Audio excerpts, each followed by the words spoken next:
Good morning to all. Welcome back to online classes. हम अपनी continue करेंगे बेटा रिवीजन. लेसन 2 की एक्सरसाइज करा रही हूँ मैं आपको.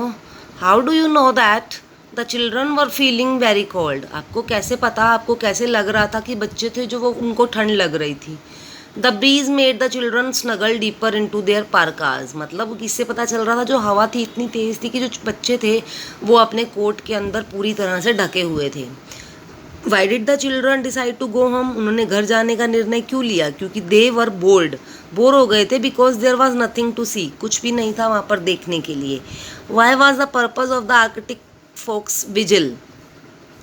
It was hoping that the children would leave behind something it could eat. क्या मतलब उसका जो फोक्स का जो मतलब वो पर्पज़ उद्देश्य था वो सफल क्यों नहीं हुआ था? क्योंकि वो क्या था कि होप आशा कर रही थी कि बच्चे जाएंगे और उनके पीछे पीछे जाएगी और कुछ उसको खाने को मिल जाएगा. Why was Kavik the wolverine interested in what he saw. Interested मतलब क्यों शौकीन हो रहा था, उसमें इंटरेस्ट क्यों दिखा रहा था जो उसने देखा था.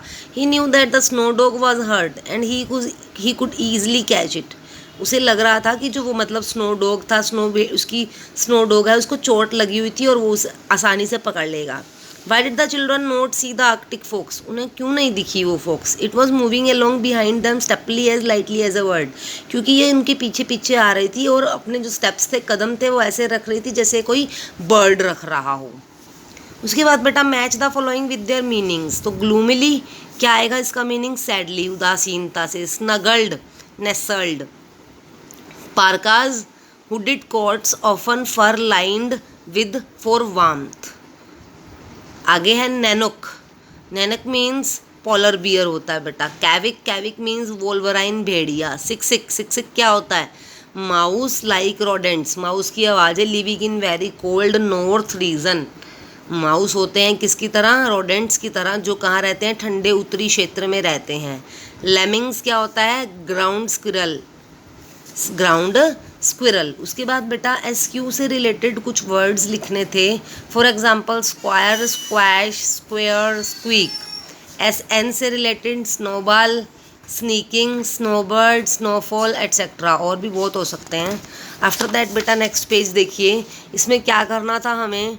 यहाँ पर प्रीफिक्स लगाना था. अपीयर का क्या बनेगा? Disappear, complete, incomplete, legal, illegal, regular, irregular, behave, misbehave, disciplined, indisciplined, possible, impossible, trust, mistrust. उसके बाद बेटा इसी में से देखकर हमें C2 पार्ट में से देखकर नीचे वाले फिलअप भरने थे. Don't be dash, obey instructions, indisciplined. It will be dash for you to complete your work in time if you write so slow. अगर तुम बहुत धीरे लिखते रहते हो तो इसीलिए क्या होता है, इसीलिए जो है वो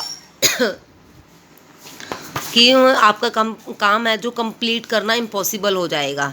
don't mistrust everyone. Learn to believe what people are saying. Now please do not disappear. I will be gone for just a few minutes.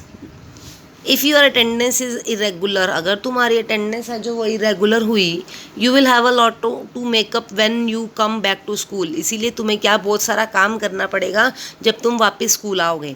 It is dash to break traffic rules. Illegal. Don't dash in class. It disturbs the other students. Misbehave.